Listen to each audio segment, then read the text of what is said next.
Iran மீது தாக்குதல் நடத்தி ஈரானுடைய சுப்ரீம் லீடர் கொல்லப்பட்டதை அடுத்து ஈரான் பதிலடி தாக்குதல் என்பது தீவிரப்படுத்தியிருக்கிறார்கள்.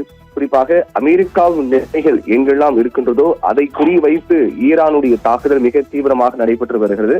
அதில் ஒன்றுதான் ஈராக் மீதான தாக்குதல். அதாவது ஈராக்கில் எர்பில் என்ற பகுதி, அந்த பகுதியில் இருக்கக்கூடிய சர்வதேச நிலையம் மற்றும் அமெரிக்க கூட்டுப்படை தளங்களை இலக்கு வைத்து ஈரான் ஏவுகணை தாக்குதல்களை நடத்தியிருக்கிறார்கள்.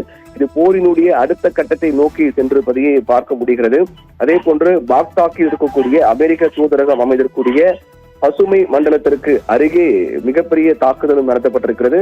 தெற்கு ஈராக்கில், குறிப்பாக ஈராக்கில் தெற்கு பகுதி, ஈராக்கினுடைய தெற்கு பகுதியில் இருக்கக்கூடிய யூத் அல் சகர் என்ற ராணுவ தளத்தின் மீது நடத்தப்பட்ட வான்வழி தாக்குதல். அந்த பகுதியில் நடத்தப்பட்ட அந்த வான்வழி தாக்குதலில் இந்த தாக்குதல் கதாயிப் இஸ்புல்லா அமைப்பை சேர்ந்த 2 கொல்லப்பட்டிருப்பதாகவும் தெரிவிக்கப்பட்டிருக்கிறது. குறிப்பாக இந்த தாக்குதலை அடுத்து ஈராக் அரசு இந்த தாக்குதல் என்பது ஏற்றுக்கொள்ள முடியாது என்றும், தேவையில்லாமல் எங்களை இந்த போருக்குள் இழுக்க வேண்டாம் என்றும், எங்களுடைய நாட்டின் பாதுகாப்பு, எங்கள் மக்களின் பாதுகாப்பு எங்களுக்கு முக்கியம் என்றும் தெரிவித்திருக்கிறார்கள்.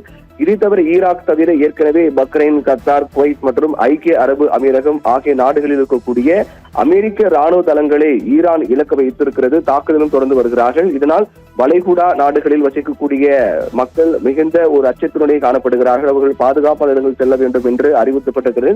முழுக்க வளைகுடா நாடு, கல்ஃப் கண்ட்ரி என்று சொல்லப்படக்கூடிய முழுவதும் அந்த நாடுகளே இந்த போருக்குள் இழுக்கப்பட்டிருப்பதாக பார்க்கப்படுகிறது. என்றால் அங்குதான் அமெரிக்காவுடைய தளங்கள் பல்வேறு இடங்கள் நிறுத்தி வைக்கப்பட்டிருக்கின்றன.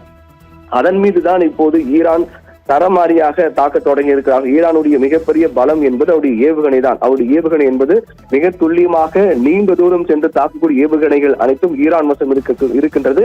அதை அவர்கள் பயன்படுத்த தொடங்கி இருக்கிறார்கள். அதனுடைய ஒரு பகுதியாக தான் ஈராக் மீதான தாக்குதல். அதாவது ஈராக்கில் இருக்கக்கூடிய அல் ஆசாத் மற்றும் எர்பில் என்ற தளங்கள் இருக்கின்றன. இவை இரண்டுமே நேட்டோ நடவடிக்கைகளுக்கு ஆதரவாக இருப்பவைதான். நேட்டோ நடவடிக்கைகளுக்கு ஆதரவாக செயல்படுபவை.